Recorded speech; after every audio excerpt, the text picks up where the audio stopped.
Hello friends, welcome back to Vin's Amazing World. അപ്പോൾ നമ്മൾ temple വിസിറ്റൊക്കെ കഴിഞ്ഞ് നമ്മൾ നേരത്തെ ബുക്ക് ചെയ്തിരുന്ന റിസോർട്ടിലേക്ക് പോവുകയാണ് കേട്ടോ. കോൾവ ബീച്ചിനടുത്തായിട്ടാണ് നമ്മൾ ബുക്ക് ചെയ്ത റിസോർട്ട്. എല്ലാവർക്കും വളരെ ശാന്തമായ ഒരു പ്രദേശമാണ് വേണ്ടതുകൊണ്ട് ഇങ്ങനൊരു സ്ഥലത്ത് ഈ ഇൻറ്റീരിയർ പ്ലേസിലാണ് നമ്മൾ ബുക്ക് ചെയ്തത്. പക്ഷേ നമ്മുടെ കോൾവ ബീച്ച് വാക്കബിൾ ഡിസ്റ്റൻസ് ആണെന്ന് പറഞ്ഞിട്ടുണ്ടായിരുന്നു. അപ്പോൾ നമുക്ക് ഒരു 3 BHK വില്ലയും പിന്നെ 1 BHK അപ്പാർട്ട്മെൻറ്റും ആണ് കിട്ടിയത് കേട്ടോ. റൂം സർവീസൊക്കെ അടിപൊളിയായിരുന്നു. ഈ ഇടയ്ക്കൊരു AC കംപ്ലൈൻറ്റ് വന്നപ്പോൾ അവർ വേറെ തന്നെ ഒരു റൂമൊക്കെ അറേഞ്ച് ചെയ്ത് തന്നു, വേറെ തന്നെ വില്ല തന്നു ഞങ്ങൾക്ക്. അപ്പോൾ അതവിടെ സെറ്റായി. പിന്നെ നല്ല സർവീസായിരുന്നു. ഈ റൂംസൊക്കെ കണ്ടത് കുറച്ച് നല്ല സ്പേഷ്യസ് ആണ്. 2 എക്സ്ട്രാ ബെഡൊക്കെ ഇട്ട് കിടക്കാൻ പറ്റുന്ന അത്രയുള്ള റൂംസാണ് കേട്ടോ. അപ്പോൾ റൂമിൽ വന്നിട്ട് ബാഗൊക്കെ വന്ന് സെറ്റായി കഴിഞ്ഞ ശേഷം ഇനി നമ്മളൊന്ന് പുറത്തേക്കൊക്കെ പോകണമല്ലോ, അതിൻ്റെ ഒരു ആലോചനയിലായിരുന്നു കേട്ടോ. അപ്പോൾ ഇത് കണ്ടോ, ഇവിടുന്ന് നല്ലൊരു ബാൽക്കണി ഉണ്ട്, അപ്പോൾ കളിക്കാനുള്ള സ്ഥലമുണ്ട്, സ്വിമ്മിങ് പൂളുണ്ട്. പിന്നെ നമ്മൾ ചായ ഓർഡർ ചെയ്തിട്ടുണ്ടായിരുന്നു. കുറച്ച് പേര് ചായയും കുറച്ച് പേര് കോഫിയാണ് ഓർഡർ ചെയ്തത്. പിന്നെ നമ്മുടെ കൂട്ടത്തിൽ ഒരാൾ മിക്സ്ചറും ജിലേബിയും കുറേ സ്നാക്സൊക്കെ കൊണ്ടുവന്നിട്ടുണ്ടായിരുന്നു. അപ്പോൾ ഞങ്ങൾ ചായ കുടിക്കുമ്പോൾ ഈ മിക്സ്ചർ എടുത്തു കേട്ടോ.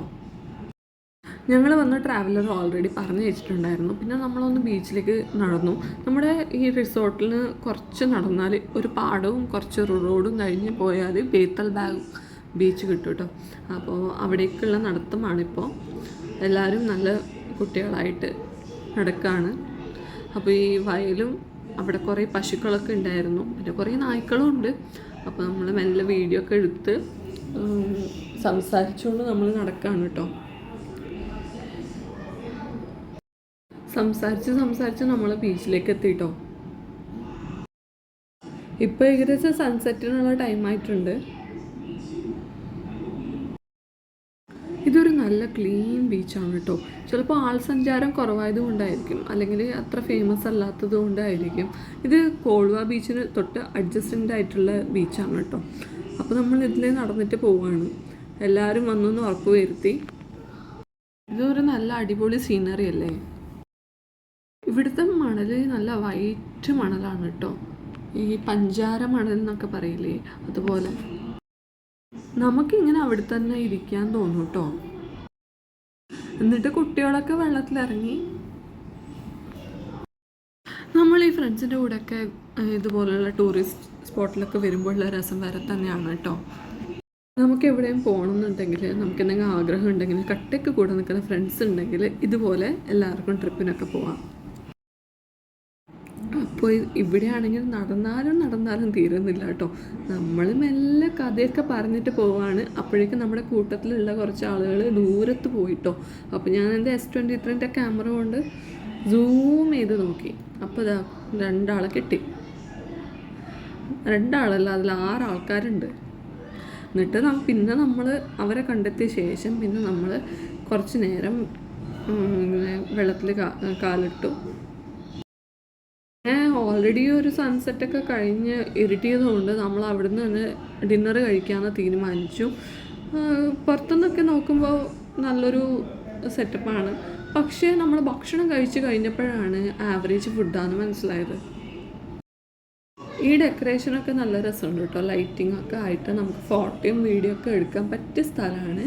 നമ്മൾ റീൽസൊക്കെ ഉണ്ടാക്കാനേ, വീഡിയോ ഒക്കെ എടുക്കാനും ഫോട്ടോ എടുക്കാനും ഒക്കെ. പിന്നെ ഈ കാൻഡിൽ ലൈറ്റ് ഡിന്നറിൻ്റെ കുറേ ടേബിളൊക്കെ സെറ്റ് ചെയ്ത് വെച്ചിട്ടുണ്ട് കേട്ടോ.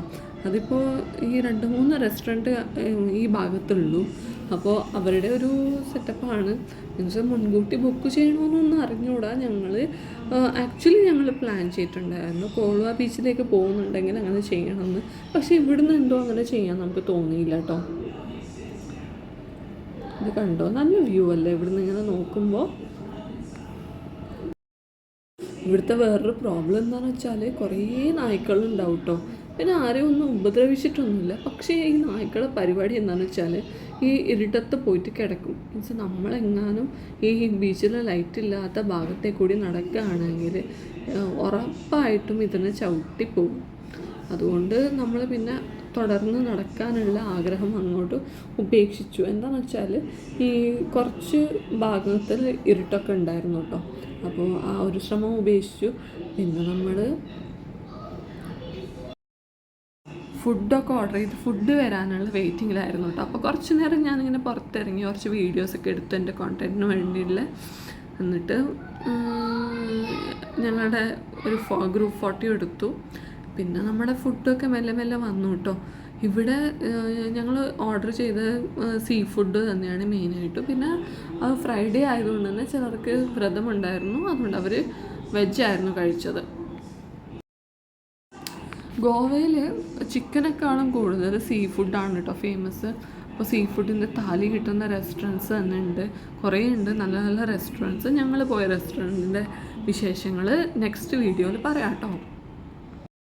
ഈ പ്രാൺ ഒഴിച്ചാൽ ബാക്കി നമ്മൾ ഓർഡർ ചെയ്തൊക്കെ ഒരു ബിലോ ആവറേജ് ഫുഡായിരുന്നു കേട്ടോ. മീൻസ് അത്ര ടേസ്റ്റ് ഒന്നുമല്ല.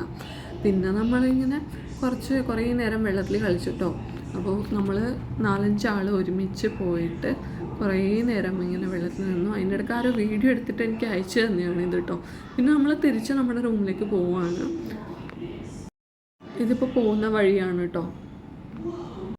ഒരു ടൈം കഴിഞ്ഞാൽ ഇവിടുത്തെ എല്ലാവിധ ഷോപ്പും അടച്ചു കഴിഞ്ഞിട്ടുണ്ടാവും. നമ്മുടെ കോഴിക്കോടാണെങ്കിൽ നമുക്ക് ഏത് നേരത്തും കയറി പോകാൻ പറ്റുന്ന റെസ്റ്റോറൻറ്റ്സൊക്കെ ഉണ്ട്. പക്ഷേ ഇവിടെ അതൊക്കെ വേഗം അടയ്ക്കും. ഇത്രയേ ഉള്ളൂ ഇന്നത്തെ വ്ളോഗ് കേട്ടോ. ഗോവ സീരീസിൽ ഇനിയും വീഡിയോസ് ഉണ്ടാവും. അപ്പോൾ നിങ്ങളെല്ലാവരും അതിനെ സപ്പോർട്ട് ചെയ്യണം. നിങ്ങൾക്ക് ഈ വീഡിയോ ഇഷ്ടമായെങ്കിൽ ലൈക്കും കമൻറ്റും ഷെയറും ചെയ്യുക. നിങ്ങളുടെ ഫ്രണ്ട്സിനും ഈ വീഡിയോ ഷെയർ ചെയ്ത് കൊടുക്കണം കേട്ടോ. അപ്പോൾ അടുത്ത വീഡിയോയിൽ കാണാം. Bye bye.